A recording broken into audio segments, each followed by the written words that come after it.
Pourquoi nos frères africains de la diaspora ne veulent plus épouser leurs sœurs africaines? C'est le thème que nous abordons depuis quelques jours déjà. Donc, nous avons reçu un appel téléphonique de Frida. Frida qui nous a appelé des États-Unis pour nous donner son avis à ce sujet. Écoutez Frida et donnez vos avis en commentaire. Allô? Allô? Oui, bonsoir. Oui, bonsoir madame. Oui, bonsoir, comment vous allez? Oui, ça va bien et vous? Je vais très bien, merci. D'accord. Vous vous appelez comment? Moi, c'est Frida. Frida. Frida, vous nous appelez d'où? Bien. J'appelle les États-Unis. États-Unis. De la Virginie. Ah, Virginie aux États-Unis. Voilà. Donc, Frida, vous voulez donner votre avis sur pourquoi est-ce que nos frères de la diaspora africaine ne veulent plus épouser leurs sœurs africaines, c'est ça? Yeah, oui, c'est ça. Ok. Tu sais, moi, c'est vraiment un sujet pertinent. Oui. Je peux même dire un sujet d'actualité. Oui. Et c'est pour ça que j'ai voulu participer, parce que ça devient un sérieux problème. Oui. Ce n'est pas seulement au niveau des Camerounais, parce que moi, je suis en Virginie, il n'y a pas assez de Camerounais où je suis. Il y a des Camerounais, mais pas assez comme dans l'État de Maryland. Oui. Où je suis plus entourée comme dans le milieu là où je travaille, dans le milieu de service, je suis plus entourée des Ghanéens, des Sierra-Léonais, des Éthiopiens. Oui. Et tu entends le même scénario, c'est le même problème. Donc, bon, vous êtes de quelle nationalité? Vous êtes de quelle nationalité? Je suis camerounaise du sud-ouest. Ok, camerounaise, ok. Oui. Vous êtes camerounais? Oui, bien sûr. Ah, ok. D'accord, donc je vous écoute. Dites-moi, que pensez-vous de ce sujet? Vous voulez répondre à Franck ou alors vous voulez donner votre avis? Non, je ne réponds pas à Franck. Je dis que j'ai juste suivi le point de vue de Franck. Je vais juste donner mon avis parce que c'est vraiment un sujet d'actualité. C'est un problème qui mine la communauté africaine. Oui, de la diaspora, oui. Moi, je vais dire ceci. D'abord, moi, je dis à mes frères africains qui sont ici, quand tu es prêt pour le mariage, de grâce, si en partant du pays, tu es avec une femme, tu étais marié, va chercher ta femme. Mais si tu avais une copine, vous étiez dans une relation, je ne pense pas que ça vaut la peine d'y aller. Parce que tu es ici, les femmes défilent devant toi chaque jour. Souvent, ils sortent même avec les femmes ici.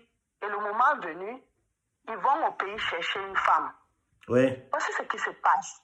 Tu sais, nous on a grandi, nous sommes les Africains. Et en Afrique, on sait que c'est le devoir de l'homme d'assumer, de s'occuper de la maison. Donc, quand tu es au pays, moi j'ai grandi, je voyais mon papa. Mon papa, c'est lui qui payait le loyer. C'est lui qui payait notre à l'école. C'est lui qui rationnait. Quand ma maman avait les problèmes, il s'occupait de notre maman. Quand maman avait des problèmes dans sa famille, je me rappelle, il y avait des moments, ma grand-mère était malade, elle venait, ma grand-mère maternelle, elle venait, c'est mon papa qui l'envoyait à l'hôpital et il payait ses soins médicaux. Donc ça veut dire que c'est l'homme qui prend soin de sa maison, n'est-ce pas? Ok, quand nous arrivons donc ici, voilà un bonhomme qui va au pays chercher une fille. Comme le monsieur l'a dit, la première année, elle est soumise. Elle est soumise pourquoi? Parce qu'elle ne sait pas encore les sorties, et les entrées et les sorties. Donc elle se soumet pour mieux apprendre les entrées et les sorties du pays, du pays dans lequel elle se retrouve, n'est-ce pas? Et dès qu'elle connaît déjà les entrées et les sorties, le comportement commence déjà à changer. Je ne veux même pas parler de ce point de vue, je veux parler de ce que moi je sais. Voilà ce que nos frères africains font. Quand tu vas chercher une femme là-bas, ils l'amènent ici. Déjà, nous sommes chez les Blancs. Tout le monde a les opportunités de travailler. Trouver le travail, ce n'est pas difficile comme là où nous sortons. Tu comprends ce que je dis? Je comprends. Même si tu es analphabète, tu vas trouver le boulot. Tu auras ta part de boulot ici. Sauf si tu es une femme qui est paresseuse. Ok. Quand la femme arrive donc, Dieu merci, elle commence à travailler. Souvent, quand elle commence à travailler comme ça, tu vois, le mari commence à dire, oh, c'est difficile. Et ça serait méchant de la part d'une femme de laisser toutes les charges à son mari. À l'homme. à son mari. Ok, Donc, j'écoute. quand la femme donc commence à travailler, bon, il a fait venir peut-être pour les premiers mois ou les premières années, parce qu'il y a certaines femmes qui sont vraiment fécondes. Elle arrive là, boum, elle tombe enceinte. Peut-être les 2 premières années, elle n'a pas l'opportunité de travailler parce qu'elle est enceinte. Oui. Et d'autres personnes, peut-être, vont faire peut-être quelques mois à la maison en attendant que leur papier sorte pour qu'elle commence à travailler. À travailler, oui. Quand elle commence donc à travailler, il y a des hommes qui continuent à assumer et ils laissent à celle-ci de s'intégrer, de dire par exemple mon mari, il est comme ça, comme moi aussi je travaille déjà, je peux déjà t'aider à ce niveau, à tel niveau. Oui. Bon, cependant, il y a certains hommes, ils ne te laissent pas la volonté de le dire ou de le faire, il impose, tu me suis. Oui. Il va te dire, ok, par exemple, le loyer de la maison, le loyer c'est $2000. Oui.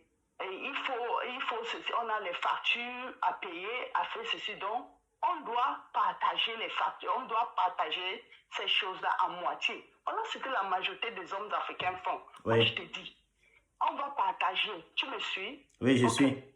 Donc, quand toi, un homme, tu dis ça à une femme, non, tu es un homme, parlons terre à terre. Oui. Quand toi, un homme, tu dis à une femme, on doit partager les charges Les de charges. la maison. Moitié-moitié. Moitié. Oui. Hein? Oui. Mon frère. Bon, est-ce que... Tu attends encore le respect de la part de cette femme? Bon, pas vraiment. Est-ce que les hommes qui le font, est-ce que tu ne penses pas, par exemple, que c'est peut-être parce qu'ils ne gagnent pas assez? Par exemple, un homme qui gagne, je dis n'importe quoi, $3000 et que son loyer c'est $2000. $3000 par mois, n'est-ce pas? Oui, et que le loyer peut-être c'est $2000 comme tu as dit. Est-ce que l'homme peut subvenir au loyer et à toutes les autres charges de la maison seulement avec les $3000? Oui, c'est d'abord, je ne sais pas si c'est d'abord faisable. C'est pour un homme d'abord d'aller se prendre une maison de $2000, sachant qu'il gagne $3000. Bon. Chose qui sera vraiment difficile. Oui, ça sera difficile. C'est juste un Oui. exemple. Oui. Mais c'est un peu difficile dans ce Oui, bon, en tout cas, ma question, je voulais demander, ma question c'était dans le sens où, est-ce que tu ne penses pas que les hommes qui demandent aux femmes de partager les charges à moitié, c'est pas par exemple parce que leurs salaires ne sont pas assez costauds? Oui, ça arrive que le Voilà. salaire n'est pas costaud. Et dans ce cas, on peut dire que c'est normal qu'il demande à la femme de partager les charges avec lui. Voilà, tout à fait. Ce que tu dis est tout à fait normal. Ouais. C'est normal qu'il demande à cette femme de partager les charges avec lui. Mais ce que je veux que vous sachiez, c'est que cet homme qui demande à cette femme de faire ça, il doit déjà se préparer aux retombées de ce qu'il a demandé à cette femme-là. Parce que moi, je te jure, tu sais, quand la femme était au pays, quand il causait avec elle, quand il envoie les Western Union de 100 000, de 200 000, c'est beaucoup pour elle là-bas. Tu vois un peu? Oui, bien sûr. Quand elle arrive ici, s'il lui file à cette femme $100,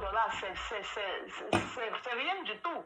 $200, c'est rien du tout. Tu vois un peu ce que je dis? Oui. Et quand elle était au pays, si par mois il défaque $500 pour l'envoyer, c'est beaucoup pour elle. Peut-être son loyer c'est 100 000 et elle a peut-être 150 000 d'argent de poche. Tu vois un peu ce que je dis? Ok, je vois. Quand elle arrive d'autres. Bon, selon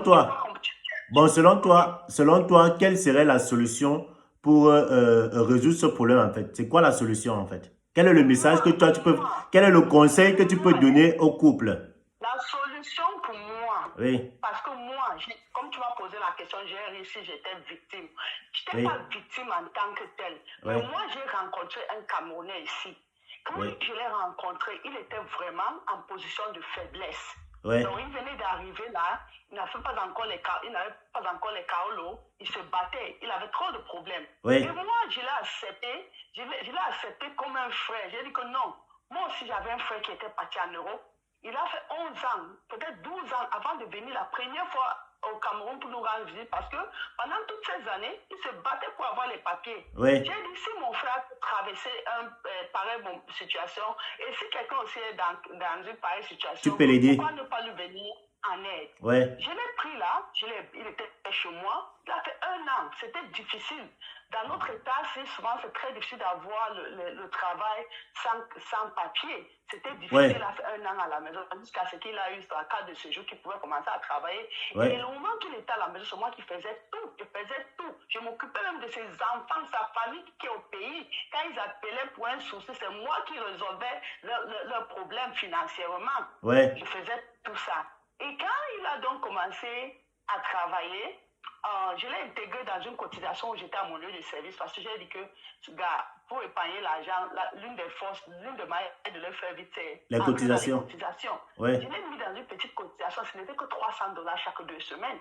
Ouais. Mais tiens-toi tranquille. À un moment, quand je dis, gars, il faut cotiser, j'attends ton argent, il me dit, mais tu sais que je n'ai pas l'argent, mais tu te moques de moi? Ah, je te moque de moi comment? C'est moi qui gère ton salaire, je ne gère pas ton salaire, je ne vis pas au dépend de ton salaire. Bon, tu vois, j'ai essayé de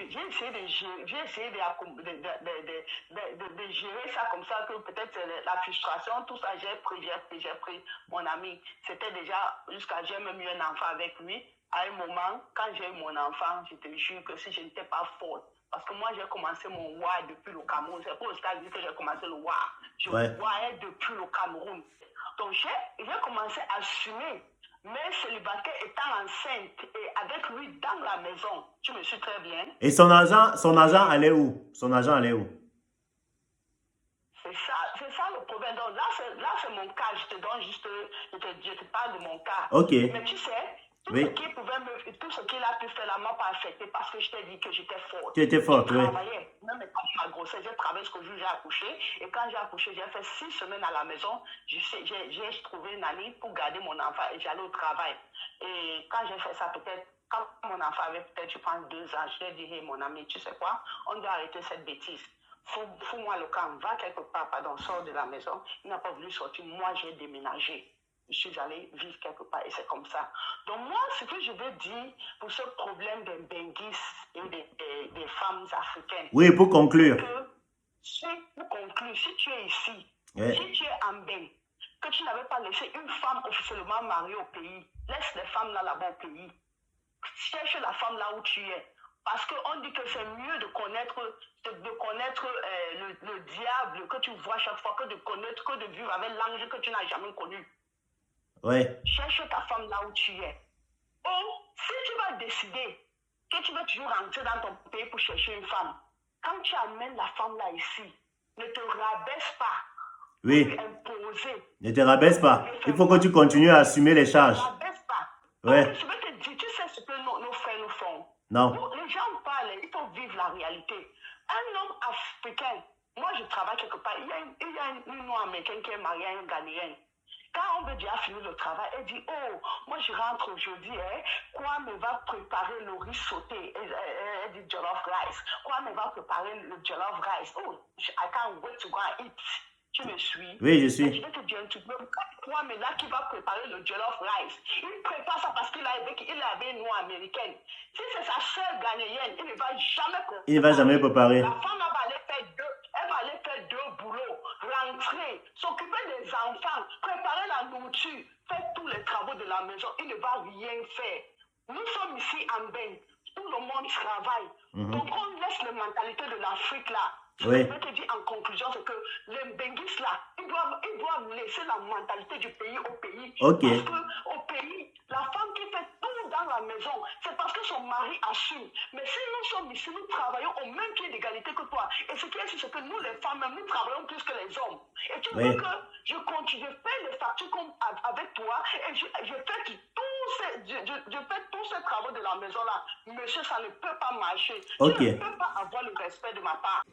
Voilà les amis, vous avez tous écouté Frida qui pense que le manque de respect des femmes africaines envers les hommes africains vient du fait que les hommes demandent aux femmes de partager les charges de la maison à 50%.